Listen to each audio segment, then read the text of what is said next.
2023 ഒരു സിനിമ പുറത്തിറങ്ങി ഏറെ വിവാദങ്ങൾ ഉണ്ടാക്കിയ ഒരു സിനിമ. ഇപ്പം പറയുമ്പോൾ തന്നെ ഓർമ്മ വരുമായിരിക്കും, കേരള സ്റ്റോറിയാണ്. അപ്പൊ അന്ന് തന്നെ അതിന്റെ സെക്കൻഡ് പാർട്ട് ഉണ്ടാവും എന്നൊക്കെയുള്ള ഇത് വന്നിട്ടുണ്ടായിരുന്നു. അപ്പൊ ഈ കഴിഞ്ഞ ദിവസം അതിന്റെ ട്രെയിലർ വന്നു. അപ്പൊ ആ ട്രെയിലർ കണ്ടതിൽ നിന്നും മനസ്സിലായെന്ന് വെച്ച് കഴിഞ്ഞാൽ അതിൽ പറയുന്നത് നിർബന്ധിച്ചുള്ള മതപരിവർത്തനം, അതുപോലെ ഒരു പെൺകുട്ടിയെ കൊണ്ട് നിർബന്ധിച്ച് ബീഫ് കഴിപ്പിക്കാൻ. അപ്പൊ ഇത് കേരളത്തിൽ നടക്കുന്നു എന്ന രീതിയിൽ കേരളത്തിന്റെ പേര് വെച്ച് കേരള സ്റ്റോറി 2 എന്ന് പറഞ്ഞിട്ടാണ് ഇത് ഇറക്കിയിരിക്കുന്നത്. അപ്പൊ നമുക്കറിയാം കേരളത്തിന്റെ സാഹചര്യം ഇങ്ങനെയൊന്നുമല്ല. ഇപ്പൊ കേരളത്തിൽ ജീവിക്കുന്നവർ തന്നെ ഇപ്പൊ ഇന്റർകാസ്റ്റ് മാരേജ് ആണെങ്കിൽ പോലും പല വീട്ടുകാരും ഓപ്പോസിറ്റ് നിൽക്കുന്ന ആളുടെ മതത്തെ അംഗീകരിക്കുകയും ഇഷ്ടം എന്നുള്ള ഇതിന് മുൻഗണന വിവാഹങ്ങൾ നടത്തി കൊടുക്കുന്നത്. അതുപോലെ നമ്മളിപ്പോ ഒരാൾക്ക് വേണ്ടെങ്കിലും നിർബന്ധിച്ച് കഴിപ്പിക്കാറില്ല. നിങ്ങൾക്ക് വേണ്ടെങ്കിൽ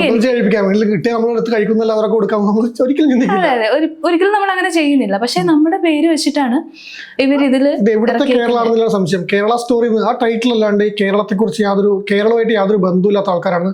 മലയാളികൾക്ക് ഇതറിയാം. അതിൽ ഒറ്റ ആശങ്കകളൊന്നുമില്ല. കേരളം എന്താണെന്ന് മലയാളികൾക്ക് അറിയാം.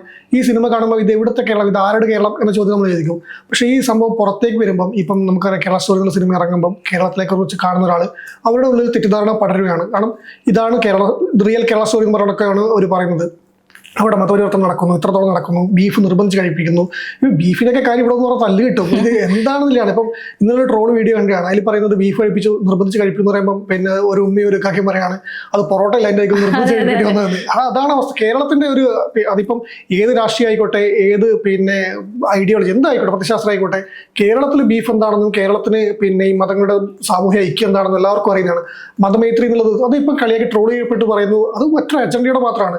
എനിക്ക് തോന്നുന്നു വെറുപ്പെന്ന് പറയുന്ന ഒരു സാധനം, അതായത് മതത്തെ തമ്മിൽ തല്ലി ഒരു വെറുപ്പിന്റെ പ്രത്യയശാസ്ത്രം അത് വളർത്താണ്. അത് കേരളം ഇപ്പം കഴിഞ്ഞ ദിവസമാണ് ഒരു ഫറൂഖ് അബ്ദുള്ള, കശ്മീരിന്റെ മുൻ മുഖ്യമന്ത്രി ഫറൂഖ് അബ്ദുള്ള കേരളത്തിലെന്ന് പറയുന്നത് കേരളത്തിന്റെ മതസൗഹാർദ്ദവും കേരളത്തിന്റെ ഒരു സാമൂഹ്യ നിരീക്ഷയും അതാണ് അവർ ആകർഷിക്കുന്നത്. അവർക്ക് അത്രയും പ്രതീക്ഷ നൽകുന്ന കാര്യമാണ്. കേരളം രാജ്യത്ത് വേറിട്ട് നിൽക്കുന്നത്.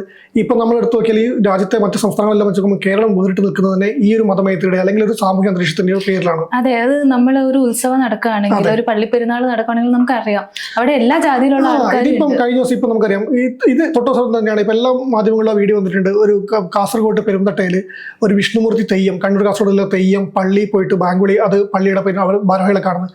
ആ തെയ്യത്തിന്റെ ചടങ്ങ് പൂർത്തിയാണെങ്കിൽ ഈ പള്ളിയിലേക്കുള്ള സന്ദർശനം വേണം.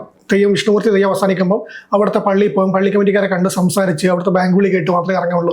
എൻ്റെ നാട്, ഞാൻ കണ്ണൂരാണ്, എൻ്റെ തട്ടുനാട് പിന്നെ ചെറുപുഴ പുളിങ്ങോത്തിനടുത്ത് ഇതേപോലെ നടക്കുന്നുണ്ട്. അവിടെ അത് നമുക്കെന്നുള്ളത് അത് നമ്മുടെ ജീവിതത്തിന്റെ ഭാഗമാണ്. നമുക്കത് മറ്റൊരു ഇതായിട്ടൊന്നുമില്ല. ഇപ്പം നമ്മൾ ഇടയ്ക്ക് ഇങ്ങനെ ഈ വാർത്തകൾ നമുക്ക് അത് ഇങ്ങനെയൊക്കെ വാർത്ത കൊടുക്കാൻ മാത്രം മാറിയല്ലോ എന്നാണ്. ഇപ്പം ചുരുക്കി പറഞ്ഞാൽ നബിദിൻ റാലി ഉണ്ടല്ലോ, എല്ലാ നാട്ടിലും ഉണ്ടാകും നബിദിൻ റാലി. നമ്മുടെ നാട്ടിൽ നബിദിൻ റാലി വരുമ്പോൾ അമ്പല കമ്മിറ്റി ആയിരിക്കും വെള്ളം കൊടുക്കുക, കുടിവെള്ളം കൊടുക്കുക. അതുപോലെ തന്നെ ഒരു അമ്പലത്തിലേക്ക് കാഴ്ച വരവ്, നമ്മുടെ ഉത്സവത്തിന് കാഴ്ച വരവ് പറയും. കാഴ്ച വരവ് വരുമ്പോൾ ഇതുപോലെ പള്ളി കമ്മിറ്റിക്കാർ കുടിവെള്ളം കൊടുക്കും. അത് അധിക ദൂരം നടന്ന ഒരാൾ ദൂരമൊന്നും ഉണ്ടാവില്ല, അങ്ങനെ ദാഹിക്കുന്ന ദൂരമൊന്നും ഉണ്ടാവില്ല. പക്ഷെ ഈ വിളക്കെടുത്ത് വരുന്ന കുട്ടികൾക്കും ആൾക്കാർക്കും വെള്ളം കൊടുക്കുക എന്നുള്ളത് ഒരു അതാണ് സ്നേഹത്തിന്റെ ഒരു അങ്ങോട്ടുള്ള ഐക്യം തന്നെയാണ്. അത് നമുക്ക് എന്തെങ്കിലും കുട്ടിക്കാലത്ത് ഇപ്പോഴും വരുമ്പോൾ നമുക്ക് ജീവിതത്തിന്റെ ഭാഗമാണ്. പക്ഷെ ഇപ്പൊ പുറത്ത് വരുമ്പോൾ അത് വാർത്തയാകുമ്പോൾ അങ്ങനെ വാർത്തയാക്കേണ്ട സാഹചര്യത്തിലേക്ക് നമ്മൾ മാറുന്നു എന്നുള്ളൊരു സാമൂഹ്യ അന്തരീക്ഷം ഉണ്ടല്ലോ, അങ്ങനെ മാറി വരുവാണത്. താങ്കളിപ്പോ തെയ്യം പറഞ്ഞതുപോലെ ഞാൻ കൊല്ലത്തുനിന്നാണ്. അപ്പൊ എന്റെ ചുറ്റുപാടും കുറെ പള്ളിയുണ്ട്, അമ്പലമുണ്ട്, മുസ്ലിം പള്ളിയുണ്ട്, എല്ലാം ഉണ്ട്. അപ്പം ഈ അമ്പലത്തിൽ നിന്ന് പറ ഇറങ്ങും. ഈ പറ ഇറങ്ങുമ്പോ മിക്കവാറും നമ്മുടെ പള്ളികളിൽ വന്നിട്ട് ഈ പറയിട്ട് തിരിച്ചു പോകുന്ന ചടങ്ങുകളൊക്കെ നമ്മൾ കാണാറുണ്ട്. നമുക്ക് നോർമലി ഇത് നമ്മുടെ സാധാരണ ജീവിതമാണ്. ഇത് നമുക്കിപ്പം പറയുമ്പോൾ ഇപ്പൊ ഈ വീഡിയോ കേൾക്കുന്ന വരുമ്പോൾ ഇതൊക്കെ നടക്കുന്നില്ല, ഇതിലെന്താണ്, നമ്മൾ അങ്ങനെ ചിന്തിക്കുന്ന ആൾക്കാരാണ്. പക്ഷെ ഇപ്പൊ അത് മാറി, ഇതൊരു വലിയ കാര്യമായിട്ട് അവതരിപ്പിക്കണം. അങ്ങനെ അവതരിപ്പിക്കേണ്ടി വരുന്ന സാഹചര്യത്തിലേക്ക് മാറുകയാണ്. അപ്പോഴാണ് അവിടുന്ന് വന്നിട്ട് ഇവിടുന്ന് നിർബന്ധിച്ചു കൊണ്ടുപോകുന്നത്. ആദ്യത്തെ കേരള സ്റ്റോറി നമുക്കറിയാം, 32,000 പരം കണക്കുകൾ വന്നിട്ട് കോടതിയിൽ അത് തിരുത്തേണ്ട സാഹചര്യത്തിലേക്ക് വന്നു. പച്ച വർഗീയതയുടെ മേമ്പടിയിൽ ചേർത്തങ്ങ് പറയുകയാണ്. ബീഫ് തിന്നാത്ത ഒരാളെ ഇപ്പൊ നിർബന്ധിച്ച് കഴിപ്പിക്കുന്ന ഒരു സമൂഹം, ഇന്റർകാസ്റ്റ് മാരേജ് ചെയ്തിട്ട് എന്തോ ആയിക്കോട്ടെ, അത് നമുക്ക് ചിന്തിക്കാൻ വേണ്ടി പറ്റുമോ? പക്ഷെ എനിക്ക് തോന്നുന്നു ഇത് കൂടുതൽ നോർത്തിൽ നടക്കുന്ന ഒരു സംഭവം. അതാണ് അവര് കാണുന്ന അവരുടെ ലൈഫ്, അവർക്ക് ഊഹിക്കാൻ പറ്റുന്ന കാര്യങ്ങൾ അത് വെച്ചിട്ട് കേരളത്തിന്റെ തലയിലിട്ടിട്ട് അങ്ങ് ചെയ്യുവാണ്. കേരളത്തിൽ സപ്പോർട്ട് ഇല്ല എന്ന് പറഞ്ഞില്ല. കേരളത്തിൽ ചില വിഭാഗങ്ങൾ സപ്പോർട്ട് ചെയ്യുന്നതും മതപരിവർത്തനം നടക്കുന്നു, മതപരിവർത്തനം എന്നൊക്കെ പറയുന്നുണ്ട്. ഫസ്റ്റ് മൂവി ഇറങ്ങിയ ടൈമിലാണ് തോന്നുന്നു എവിടെയോ കുട്ടികൾക്ക് കാണിക്കണം എന്നൊക്കെ പറഞ്ഞിട്ട് അതെ വിവാദം ഉണ്ടായത്. അതിനെ സപ്പോർട്ട് ചെയ്യുന്ന ഒരു വിഭാഗം എന്തായാലും ന്യൂനപക്ഷം ഉണ്ടാവുമല്ലോ. എന്തിനു പറഞ്ഞാലും 2 വിഭാഗം കൊണ്ട് പറഞ്ഞാലും ന്യൂനപക്ഷം ഉണ്ട്. പക്ഷെ അത് എന്തിനാണെന്നില്ലാണ് ഇതിപ്പോ ഈ സിനിമ കാണുന്ന ഒരാൾ കേരളത്തിൽ വന്നിട്ട് കേരളത്തിൽ താമസിച്ച് പോയ ഒരു വിദേശി അല്ലെങ്കിൽ വിദേശി പോട്ടെ, പുറത്ത് സംസ്ഥാനത്തിൽ ഒരു ആഭ്യന്തര ടൂറിസ്റ്റ് ആയിക്കോട്ടെ, മറ്റു സംസ്ഥാനങ്ങളിലെ ടൂറിസ്റ്റ് വന്നിട്ട് അയാൾ കേരളം കണ്ടിട്ട് പോയപ്പോൾ ഇതിന് ഒരു 3-4 മാസം മുമ്പ് ഒരു കേരളത്തിൽ ഒരു RSSന്റെ ഒരു മുതിർന്നൊരു പ്രചാരകർ വന്ന് കേരളം വന്നിട്ട് കണ്ടിട്ട് അദ്ദേഹത്തിന്റെ വാഹനം ഓടിച്ച ഡ്രൈവറുടെ കുറിപ്പൊക്കെ വരലായിരുന്നു. അവർ കണ്ട കേരളം അത് ഈ മതത്തിന് മാത്രമല്ല, കേരളത്തിന്റെ പിന്നെ വൃത്തിയായിക്കോട്ടെ, ആരോഗ്യരംഗം ആയിക്കോട്ടെ, അങ്ങനത്തെ പല പല മേഖലകൾ പറഞ്ഞു. ഒരു വൈറലായ ഒരു പോസ്റ്റ് ആയിരുന്നു, എനിക്ക് അയാളുടെ പേര് ഓർമ്മയില്ല. അങ്ങനെയാണ് അവർ കാണുമ്പോൾ അവർക്ക് ചെറുപ്പം മുതൽ നമ്മളിപ്പോൾ പറഞ്ഞത് തന്നെ അവർ ചെറുപ്പം മുതൽ കേട്ടു വന്ന് കേരളം ഇങ്ങനെയാണ്, കേരളം ഇങ്ങനെയാണെന്ന്. കാരണം കേരളം വേറിട്ടൊരു സംസ്ഥാനമാണ്. ഈ രാജ്യത്ത് ഇപ്പം നിലവിൽ നോക്കിയാലും രാഷ്ട്രീയപരമായിട്ടായാലും സാമൂഹികപരമായിട്ടും കേരളം വ്യത്യസ്തമാണ്. ആ വ്യത്യസ്തത തകർക്കണം. കേരളം ഇങ്ങനെയല്ല, കേരളത്തിലൊക്കെ അവർക്ക് മറ്റു ഒരു വിഭാഗത്തിന് കടന്നു ചെല്ലണമെങ്കിൽ ഇങ്ങനെ പല ഇത് വേണം, അന്തരീക്ഷം തകരണം എന്നൊക്കെ ഇതാണ്. അതിൻ്റെ ഒരു മാത്രമാണ് വരുന്നത്. പക്ഷേ ഈ ട്രെയിലറും കൊണ്ട് വേറൊരു നെഗറ്റീവ് ഉണ്ട് നമ്മുടെ കേരളത്തിന്. അതെന്താന്ന് വെച്ച് കഴിഞ്ഞാൽ ഇപ്പോൾ ദൈവത്തിന്റെ സ്വന്തം നാടെന്നാണ് അറിയപ്പെടുന്നത്. ടൂറിസ്റ്റുകൾക്ക് ഭയങ്കരമായിട്ട് വരാനും ഫ്രീ ആണ് അവരിവിടെ. അപ്പൊ ഇപ്പൊ ഞാനാണെങ്കിലും അല്ലെങ്കിൽ വേറൊരാളാണെങ്കിലും ഒരു സ്ഥലം നോക്കുകയാണെങ്കിൽ ആദ്യമേ നമ്മൾ സെർച്ച് ചെയ്ത് നോക്കും ഈ സ്ഥലം എങ്ങനെയാണെന്ന്. അപ്പോൾ ഇത്തരത്തിൽ കേരള സ്റ്റോറി പോലെ ഒരു സ്റ്റോറി ഒക്കെ വരുമ്പോൾ ഇപ്പൊ മറ്റു രാജ്യങ്ങളിലുള്ളവർക്ക് ആദ്യമേ നോക്കുമ്പോൾ ഇത് കാണുമ്പോൾ അയ്യോ കേരളത്തിലേക്ക് പോകണോ, ഇവിടെ മതപരിവർത്തനമാണ്, ബീഫ് കഴിക്കാൻ പറ്റില്ല, ഭക്ഷണ സ്വാതന്ത്ര്യത്തെ തകർക്കുന്നു, അങ്ങനത്തെ സാധനങ്ങളായിരിക്കും വരുന്നത്. ഇപ്പൊ കൃപ പറഞ്ഞാൽ ഏറ്റവും വലിയൊരു പോയിന്റാണ്. ഇപ്പൊ കഴിഞ്ഞ വർഷം സംസ്ഥാന ടൂറിസം വകുപ്പ് ഒരു കണക്ക് ഇറക്കിയിരുന്നു. നമുക്ക് 2,50,000 മുകളിലാണ് ഈ വർഷം കേരളം സന്ദർശിച്ച ടൂറിസ്റ്റുകളുടെ എണ്ണം. അത് ആഭ്യന്തരം പുറത്തും ഉൾപ്പെടെയാണ്, വിദേശം ഉൾപ്പെടെയാണ്. അത്രയേറെ കേരള ടൂറിസം മുന്നിട്ട് നിൽക്കുന്ന സമയത്താണ്. ഇപ്പം ബാറിന്റെ വിവാദമൊക്കെ നമുക്കറിയാലോ, ബാർ തുറക്കുന്നൊക്കെ വിദേശികളുടെ ഈ ടൂറിസ്റ്റുകളുടെ കേസ് തുറക്കാണ്. അങ്ങനെ കേരള ടൂറിസം അങ്ങനെ മുന്നിട്ട് നിൽക്കുന്ന സമയത്ത് ഈ പറഞ്ഞ പോലെ വിദേശികളും മറ്റു സംസ്ഥാനങ്ങളും വരുമ്പോൾ നമ്മളിപ്പോൾ എവിടെ പോകുന്നത് നമ്മൾ സേഫ് ആണെന്ന് നോക്കുക. നമ്മൾ ഒരു ഒരു യാത്ര പറയുമ്പോൾ നമുക്ക് റിലാക്സ് ചെയ്യാനാണ് അല്ലെങ്കിൽ ഒരു സന്തോഷത്തിന് വേണ്ടി പോകാൻ കഴിക്കാനും അത് സ്ഥലങ്ങൾ കാണണം. അവിടെ ഒരു പ്രശ്നമുള്ള സ്ഥലമാണ് നമ്മൾ ഒരിക്കലും ചൂസ് ചെയ്യാൻ വേണ്ടി നിൽക്കില്ല. നമുക്കറിയാം ഇങ്ങനെ പലപ്പോഴും പറയുമ്പോൾ മറ്റു സംസ്ഥാനങ്ങൾ നമ്മൾ ചില സ്ഥലങ്ങൾ പറയുന്നുണ്ട് അവിടെ പ്രശ്നമാണ്, സുരക്ഷാ പ്രശ്നമുണ്ട്, നമ്മൾ പോകാൻ വേണ്ടി നിൽക്കില്ല അത്ര ആഗ്രഹം ഉണ്ടെങ്കിലും. ഇപ്പം ഈ പറഞ്ഞ പോലെ കേരളത്തിന് ഇങ്ങനെ ഒരു ഇത് വരുമ്പോൾ നമ്മൾ മലയാളികൾ നമുക്കറിയാലോ, ഈ നാട്ടിലെ നമുക്ക് ജനങ്ങളുടെ മുമ്പിൽ അറിയാലോ പറഞ്ഞ് നമ്മൾ മാറി നിൽക്കുമ്പോഴും ഇത് ഇങ്ങനെ ഒരു പ്രതീതി ഉണ്ടാവും. അപ്പം അതിനെതിരെ ശക്തമായിട്ടൊരു വികാരം അല്ലെങ്കിൽ ഒരു ഉയർന്ന തലത്തിൽ തന്നെ ഒരു പ്രതിഷേധം ഉയർന്നു വരണം. ഇതല്ല നമ്മൾ പലപ്പോഴും റിയൽ കേരള സ്റ്റോറി എന്താണെന്ന് നമ്മൾ കാണാറുണ്ട്. ഇപ്പം പറഞ്ഞ ഇപ്പം നമ്മൾ തെയ്യത്തിൻ്റെയും പറയെടുപ്പിൻ്റെയൊക്കെ കാര്യം പറഞ്ഞു. ഇതൊക്കെ റിയൽ കേരള സ്റ്റോറി എന്താണെന്ന് നമുക്കറിയാം. അപ്പം ഓരോ മനുഷ്യത്വത്തിൻ്റെ പല ഇതും നമ്മളിപ്പം പ്രളയം ഉണ്ടായപ്പോഴായാലും മറ്റേ കൊടുങ്കാറ്റ് വീശുമ്പോഴായാലും നമുക്ക് എപ്പോഴും നമ്മൾ കാണാറുണ്ട്. കോവിഡിൻ്റെ സമയത്തായാലും നമ്മൾ ഈ മതങ്ങളൊന്നും നോക്കിയിട്ടൊന്നുമല്ല കേരളത്തിലെ മനുഷ്യർ ജീവിക്കുന്നത്. മതം എന്ന് നമുക്കൊരു സെക്കൻഡറി ആണോ എന്ന് വെച്ചാൽ അതും സംശയമാണ്. മതമുണ്ട്, എല്ലാവർക്കും അവരുടെ വിശ്വാസമുണ്ട്. പക്ഷേ അന്യൻ്റെ വിശ്വാസത്തെ നമ്മൾ അതുപോലെ തന്നെ കാണും, മാനിക്കും. അതാണ് ഈ പറഞ്ഞ പറയെടുപ്പും അല്ലെങ്കിൽ ഈ തെയ്യം കാണുമ്പോൾ തെയ്യം അടുത്തതിലേക്ക് പോകുന്നത്. രണ്ട് വ്യത്യസ്ത മതങ്ങളാണ്, വ്യത്യസ്ത സാഹചര്യങ്ങളാണ്. പക്ഷെ നമ്മളത് പോകും. കേരളം അങ്ങനെയായിരുന്നു, കേരളം അങ്ങനെയാണ്. അത് പക്ഷേ പുറത്തുള്ളവർക്ക് അറിയില്ല. അവർ വരുമ്പോൾ ഭയപ്പാടവരുടെ കാണും. അങ്ങനെ കണ്ടാൽ കേരളത്തിന് ഈ പറഞ്ഞ ടൂറിസ്റ്റുകൾ തിരിച്ചടിയാവും. കേരളത്തിന് പുറത്തുള്ള നമുക്ക് ഇപ്പം ഒരു സമ്പദ് വ്യവസ്ഥയെ തന്നെ മൊത്തത്തിൽ ബാധിക്കും, കേരളത്തെ ബാധിക്കും. ഈ നമ്മൾ പറഞ്ഞ ആ ഐഡിയോളജി അല്ലെങ്കിൽ അത് കേരളത്തിന്റെ നിലവിലെ അന്തരീക്ഷത്തെ തകർക്കും എന്നാണ് ഇന്നലെ മുഖ്യമന്ത്രി കൃത്യമായി പറഞ്ഞിട്ടുണ്ട്. ഇത് വിദ്വേഷത്തിന്റെ ഇതാണ്. കലയുടെ മേലങ്കി അണിഞ്ഞു കൊണ്ടുവരുന്നത് വിദ്വേഷ സൃഷ്ടി മാത്രമാണ്, കലാസൃഷ്ടി അല്ല എന്ന് പറഞ്ഞിട്ടുണ്ട്. പ്രതിപക്ഷ നേതാവ് പറഞ്ഞിട്ടുണ്ട്. ഇവരൊക്കെ ഇതിനെ പ്രതികരിക്കുന്നുണ്ട്. ശശി തരൂർ പറഞ്ഞത് റിയൽ ഇത് കേരള സ്റ്റോറി, ഇത് എവിടുത്തെ കേരളം എന്ന് അദ്ദേഹം ചോദിച്ചിട്ടുണ്ട്. ശിവൻകുട്ടി പറഞ്ഞിട്ടുണ്ട് ഇത് റിയൽ കേരള സ്റ്റോറി അല്ല, ഹേറ്റ് സ്റ്റോറി ആണെന്ന് പറഞ്ഞിട്ടുണ്ട്. എല്ലാവരും പ്രതികരിക്കുന്നുണ്ട്. ആ കൃത്യമായ പ്രതികരണങ്ങൾ വരുന്നുണ്ട്. പക്ഷേ ഈ പ്രതികരണമൊക്കെ കേരളത്തിൽ ഇപ്പം നമുക്കറിയാം, നമ്മളിത് കേൾക്കാൻ പോകുന്നില്ല. മലയാളികളെ സംബന്ധിച്ച് അയ്യേ ഇതെന്ത് കേരള സ്റ്റോറി, ഇതാടെ ചോദിക്കും. അതെ, ഇതിപ്പോ നമ്മൾ കാണുമ്പോൾ നമുക്കുള്ളിൽ ഒരു പുച്ഛം അല്ലെങ്കിൽ ഇത് എവിടുത്തെയാണ്, ഇത് എന്താണ് ഇവൻ എടുത്തു വെച്ചേക്കുന്നത് നമുക്ക് തോന്നുമെങ്കിലും പക്ഷേ ഒറ്റക്കെട്ടായിട്ട് എല്ലാ പാർട്ടിക്കാരും എല്ലാ ജനങ്ങളും ഒറ്റക്കെട്ടായിട്ട് ഇതിലൊരു പ്രതിഷേധം അറിയിക്കുക അല്ലെങ്കിൽ അതിന് മുന്നോട്ടിറങ്ങുക എന്നുള്ളത് അത് ഈ പറഞ്ഞ ആദ്യത്തെ കേരള സ്റ്റോറിയിലും അതിലും മതപരിവർത്തനം എന്നതിൽ കൂടുതൽ ആ സമയത്തൊക്കെ പ്രതിഷേധം ഉയർന്നിട്ടുണ്ട്. ഇപ്പൊ പറഞ്ഞാൽ ഞാനിപ്പോൾ പറഞ്ഞതിൽ മുഖ്യമന്ത്രി പ്രതിപക്ഷ നേതാവ് രണ്ടുപേരും വന്നു, ശശി തരൂർ, ശിവൻകുട്ടി, അങ്ങനെ എല്ലാ നേതാക്കളും ഒരുപോലെ പറയുന്നുണ്ട്, അഭിപ്രായം എന്താണ് തുറന്ന് പറയുന്നുണ്ട്. അതിപ്പം ഒരുപക്ഷെ തമിഴ്നാട് പോലുള്ള സംസ്ഥാനങ്ങൾ കേരള സ്റ്റോറി ഇതല്ല എന്ന് പറഞ്ഞാൽ അവരും നമ്മുടെ ഒപ്പം നിൽക്കുമായിരിക്കും. പക്ഷേ ഈ പറഞ്ഞ നോർത്തിലേക്ക് പോകുമ്പോൾ അവർ കാണുന്നത് ഒരു ഭൂരിഭാഗം പേരും നമുക്കിപ്പോൾ നോർത്തിൽ പോകുമ്പോൾ പോത്രാണെങ്കിൽ അവിടുത്തെ ഒരു സിനിമ ഇറങ്ങിയ നമ്മൾ പിന്നെ സിനിമ കാണുമ്പോൾ അവിടെ ഇങ്ങനെ ജീവിത രീതി നമ്മൾ ചിന്തിച്ചു പോകും ഇതാണ് നടക്കുന്നതെന്ന്. പക്ഷെ അവിടെ നടക്കുന്ന ഇപ്പം ബീഫിന്റെ പേരിൽ നമ്മൾ എവിടെയാണ് മനുഷ്യർ പിന്നെ ആൾക്കൂട്ട കൊലപാതകം നടന്നതെന്ന് അറിയാം.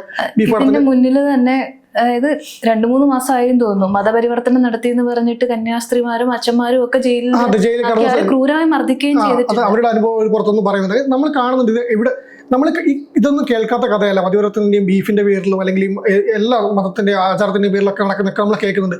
അതൊന്നും കേരളത്തിൽ നിന്നല്ല നമ്മൾ കേട്ടിരിക്കുന്നതെല്ലാം ഈ പറഞ്ഞ സംസ്ഥാനങ്ങളാണ്.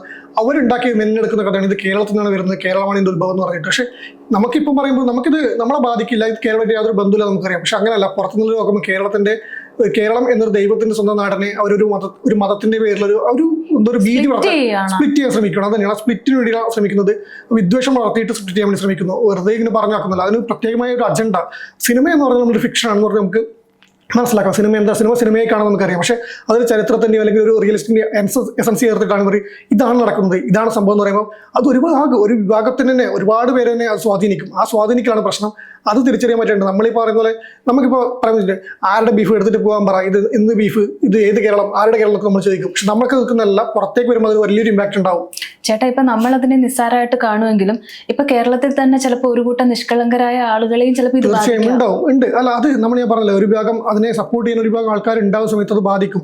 ഈ പറയുന്നത് തന്നെ ഇപ്പം നമ്മളറിയാം, കേരളത്തിൽ ഇപ്പം കൃപ ആദ്യം പറയുമ്പോൾ തുടങ്ങുമ്പോൾ പറഞ്ഞിരുന്നു, പിന്നെ മതം ഇന്റർകാസ്റ്റ് മാരേജ് നടക്കുന്നുണ്ട്, അത് കുടുംബങ്ങൾ അംഗീകരിച്ച് നടക്കുന്നുണ്ട്. ഇപ്പൊ ഇന്റർകാസ്റ്റ് അല്ലെങ്കിൽ പ്രണയ വിവാഹം നടക്കുമ്പോൾ കുടുംബങ്ങൾ അംഗീകരിക്കാത്ത പ്രശ്നങ്ങൾ ഉണ്ടാകുന്നുണ്ട്. അങ്ങനെ വരുന്ന സമയത്ത് ഇത് എത്ര പേര് നമ്മൾ കണ്ടിട്ടുണ്ട്, നമ്മളൊക്കെ എത്ര സുഹൃത്തുക്കൾ അങ്ങനെ കല്യാണം കഴിച്ചിട്ടുണ്ട്. പക്ഷെ അതെല്ലാം കാണുമ്പോൾ അവർ മതം മാറിയിട്ടൊന്നല്ല ജീവിക്കുന്നത്. ഇപ്പോഴും എന്തൊക്കെ സുഹൃത്തുക്കൾ കല്യാണം കഴിച്ചിട്ട് അവർ രണ്ട് ഐഡിയോളജി തന്നെ അവരിപ്പം ജീവിച്ചു പോകുന്നുണ്ട്, ഒരു പ്രശ്നമായിട്ട് പോകുന്നുണ്ട്. പക്ഷെ ഇങ്ങനെ വരുന്ന സമയത്ത് നാളെ ഇങ്ങനെ വരുമ്പോൾ എല്ലാവരും ആ ഒരു കണ്ണൂടെ കാണാൻ വരും. ഇപ്പം നമ്മൾ അടുത്തടുത്തിരിക്കുമ്പോൾ പിന്നെ ഒരു മതത്തിന്റെ പേരിൽ മറ്റൊരു കണ്ണിൽ കാണാൻ തുടങ്ങിയാൽ പിന്നെ അവിടെ തീർന്നു. ഈ പറഞ്ഞ സാമൂഹ്യ ഐക്യമോ അന്തരീക്ഷമോ എല്ലാം മാറും. അവിടെ ഒരു സ്നേഹത്തിന്റെ വിശ്വാസത്തിന്റെ എല്ലാം വരുന്നത്. എനിക്ക് തോന്നുന്നു ഓൾറെഡി ജാതി എന്ന് പറഞ്ഞ കോളം തന്നെ എടുത്തു മാറ്റണോ. അതെ, കേരളം അങ്ങനെ ചിന്തിക്കുമ്പോഴാണ് ഇതുപോലത്തെ അജണ്ടയായിട്ട് വരുന്നത്. അത് കേരളത്തിനെയും ബാധിക്കും. കേരളത്തിൽ ഇപ്പം നമ്മുടെ വീട്ടിലൊരു അമ്മ ഇത് കാണുന്നു, ഒരു പ്രായമായ അമ്മ കാണുന്നു, നമുക്ക് ഈ ഐഡിയോളജി മറ്റു സാധനങ്ങളൊന്നും അവർ ജീവിതാനുഭവം കൊണ്ട് മനസ്സിലാക്കും. എങ്കിൽ കൂടി അത് മനസ്സിലാക്കാൻ പറ്റാത്ത ഒരാളുണ്ടാകും. ഇപ്പം ഇങ്ങനെയൊക്കെ ഇപ്പം നടക്കുന്നുണ്ടല്ലേ എന്ന് അവർ ചിന്തിച്ചു പോയാൽ അതാണ് ഇവര് ഈ സിനിമ ഇറക്കുന്നവർ ചിന്തിക്കുന്നത് അത്രേ ഉള്ളൂ. ഈ ഒരു അജണ്ട, ഈ ഒരു മനസ്സിലേക്ക് ഒരു എന്താണ് ഭയത്തിന്റെ ഒരു വിത്ത് പാകുക, അതാണ് അവർ ശ്രമിക്കുന്നത്. അത് ശരിക്കും നമ്മൾ തള്ളിക്കളയേണ്ടതുണ്ട്. ഇപ്പൊ ഈ നമ്മുടെ തലമുറ അല്ലെങ്കിൽ ഇപ്പൊ കാണുന്ന ഈ സോഷ്യൽ മീഡിയ ആക്കിയവർക്കെല്ലാം ഇതറിയാം, ഇതൊന്നല്ല നടക്കുന്നത്, ഇതൊരു അജണ്ടയാണെന്ന് അറിയാം. അറിയാത്തൊരു പേര് ഇതിൽ പെട്ടുപോകും. ഞാൻ ആലോചിക്കുന്നത് ഇപ്പൊ ഇതിന്റെ ഒരു എഴുത്തുകാരൻ എന്തിന്റെ അടിസ്ഥാനത്തിലാണ് ഇങ്ങനെ ഒരു സിനിമ ഇറക്കിയത്? അയാൾ ചിലപ്പോൾ കേരളം കണ്ടിട്ടുണ്ടാവില്ല, കേരളത്തിലെ സ്റ്റോറികൾ കണ്ടിട്ടുണ്ടാവില്ല. അതാണ് അല്ലെ, അവർ കേരളത്തിൽ വന്നിട്ട് ഒരാഴ്ച, ഒരു മാസം വേണ്ട, ഒരാഴ്ച, ഒരു 2 ദിവസം താമസിച്ച് പോയ ഒരാൾക്കാണെങ്കിൽ കഥ എഴുതാൻ പറ്റുന്നില്ല, ഇങ്ങനെ ചിന്തിക്കാനേ പറ്റില്ല. ഇത് പ്രത്യേക അജണ്ടയാണ്. ഇത് മറ്റൊന്നുമില്ല. ഈ പറഞ്ഞ പോലെ നോർത്തിൽ നടക്കുന്ന കാര്യങ്ങൾ അത് കേരള സ്റ്റോറികളെ പേരിട്ടിട്ട് ഒരു തട്ടത്തിന്റെ രൂപത്തിൽ ഉണ്ടാക്കി കൊണ്ടുവന്ന് അവർ അങ്ങ് പ്രചരിപ്പിക്കുകയാണ്. അത് കൃത്യമായ അജണ്ടയാണ്. അതിൽ നമ്മൾ അവരുടെ ഐഡിയ എന്താണെന്നും അവരുടെ ഇന്ന വലിയ ലക്ഷ്യം എന്താണെന്നും ക്ലിയറായിട്ട് അറിയാം. പിന്നെ നമ്മൾ അതിനെക്കുറിച്ച് കൂടുതൽ പറഞ്ഞു തോന്നുന്നത് കൃത്യമാണ്, വ്യക്തമാണ് അവരെന്താ ഉദ്ദേശിക്കുന്നത്. അവർ കേരളത്താണ് ലക്ഷ്യമിടുന്നത്, കേരളത്തിന്റെ മതവിദ്യയാണ് ലക്ഷ്യമിടുന്നത്. അതിന് മുന്നിൽ എന്തായാലും കേരളത്തെ വീണ് പോകില്ല, കേരളം വഴങ്ങി കൊടുക്കില്ല എന്ന് മാത്രമേ നമുക്ക് പറയാൻ വേണ്ടി പറ്റൂ. എനിക്ക് തോന്നുന്നു ആദ്യത്തെ പടത്തിന് നാഷണൽ അവാർഡൊക്കെ കിട്ടിയിട്ടുണ്ട്. ചിലപ്പോൾ ഉറപ്പാണ്. അത് സിനിമ കഴിഞ്ഞാൽ അത് അതിന്റെ രീതിയിൽ അത് പോകും. അത് പിന്നെ സിനിമയായിട്ട് കലയായിട്ട് ബന്ധിപ്പിച്ചിട്ട് വലിയൊരു ഉത്തമമായ മാതൃക എന്നൊക്കെ പറഞ്ഞാണ് പോകുന്നത്. അതങ്ങനെ പോട്ടെ, ഏത് അവാർഡ് കിട്ടിയാലും ഓസ്കാർ ലഭിച്ചാലും എന്ത് വന്നാലും ഇതല്ല കേരളമെന്നും ഇത് നമ്മുടെ കേരളമല്ലത്, ഇത് നിങ്ങളുടെ മനസ്സിലെ കേരളം മാത്രമാണ്, അല്ലെങ്കിൽ നിങ്ങളുടെ വിദ്വേഷത്തിന്റെ കേരളമാണ്, നിങ്ങൾ പ്രചരിപ്പിക്കുന്ന കേരളമാണെന്നും നമുക്കിതൊന്നുമില്ല. നമ്മൾ ഇതിനോട് മുഖം തിരിഞ്ഞ് ഇറങ്ങി പോകാൻ വേണ്ടി കടക്ക് പുറത്തുനിന്ന് ഇത്ര സിനിമയോട് പറയുന്നത് നമുക്കറിയാം. നമ്മൾ ഇതിനൊന്നും വാങ്ങി കൊടുക്കാൻ വേണ്ടി പോകുന്നില്ല. എനിക്ക് തോന്നുന്നു നെഗറ്റീവ് പബ്ലിസിറ്റി നേടിയെടുക്കാൻ ശ്രമിക്കുന്നുണ്ടോ. അതായത് ഇപ്പൊ തന്നെ ട്രോളുകൾ ഇതിനെതിരെ നമ്മളിപ്പോ ചർച്ച ചെയ്യുന്നുണ്ടല്ലോ, ട്രെയിലർ ഇറങ്ങുമ്പോൾ നമ്മൾ ചർച്ച ചെയ്തിട്ടുണ്ട്, ട്രോളുകൾ പറയുന്നുണ്ട്. അത് അവരുടെ രീതിയാണ്. ഈ ഒരു ടോപ്പിക് എടുക്കുമ്പോൾ എന്തായാലും അറിയാം ഇത് വിവാദമാവും അറിയാം. എനിക്ക് തോന്നുന്നു പല ആളുകളും ഈ ട്രോളുകൾ കണ്ട് അല്ലെങ്കിൽ ഇങ്ങനത്തെ ചർച്ചകൾ കണ്ടിട്ടാണ് പോയി ഈ സിനിമ കാണുന്നത്. അതെ, തീർച്ചയായും. പക്ഷേ നമ്മളീ പറയും എന്ത് തന്നെ വന്നാലും അവരെങ്ങനെയൊക്കെ പ്രചരിപ്പിക്കും, എങ്ങനെ വളഞ്ഞിട്ട് ആക്രമിക്കാൻ ശ്രമിച്ചാലും ഇതിന്റെ ഒന്നും മുന്നിൽ കേരളം വാങ്ങിക്കൊടുക്കില്ല. കേരളം എന്തായാലും റിയൽ കേരള സ്റ്റോറി എന്താണെന്ന് നമ്മൾ ഇടക്കിടക്ക് കാണാറുണ്ട്. ഇപ്പൊ നമ്മൾ ആലിന്റെ കണ്ടു, ഒരു കുഞ്ഞ് ദേശീയതലത്തിലുള്ള അന്താരാഷ്ട്ര തലത്തിൽ തന്നെ കുഞ്ഞിന്റെ ഇതും ചർച്ചയായിട്ടുണ്ട്. അങ്ങനത്തെ ഒരുപാട് മാതൃകകളാണ്. അതൊക്കെയാണ് കേരളം, റിയൽ കേരളം. ആ റിയൽ കേരള സ്റ്റോറികൾ തുടർന്നുകൊണ്ടിരിക്കും. അത് ഇവർക്ക് മുമ്പിലേക്ക് വരും, അവരെ അതൊക്കെ പ്രകോപിപ്പിക്കും, അവർ വീണ്ടും ഇങ്ങനത്തെ കഥകളുമായിട്ട് വരും. അത് വരട്ടെ, നമുക്കങ്ങനെ ഒരുമിച്ച് നിന്ന് ചേർക്കാം, അത്രയേ ഉള്ളൂ. സമയം മലയാളം വാർത്തകൾ ഇനി ടൈംസ് ഓഫ് ഇന്ത്യ സൂപ്പർ ആപ്പിലും. ഇതിനായി പ്ലേ സ്റ്റോറിൽ നിന്നോ ആപ്പ് സ്റ്റോറിൽ നിന്നോ times of India app install ചെയ്യൂ. മലയാളം ഭാഷ തിരഞ്ഞെടുക്കൂ. വാർത്തകൾ ആസ്വദിക്കാം, എല്ലാം ഇനി സമയത്തിൽ.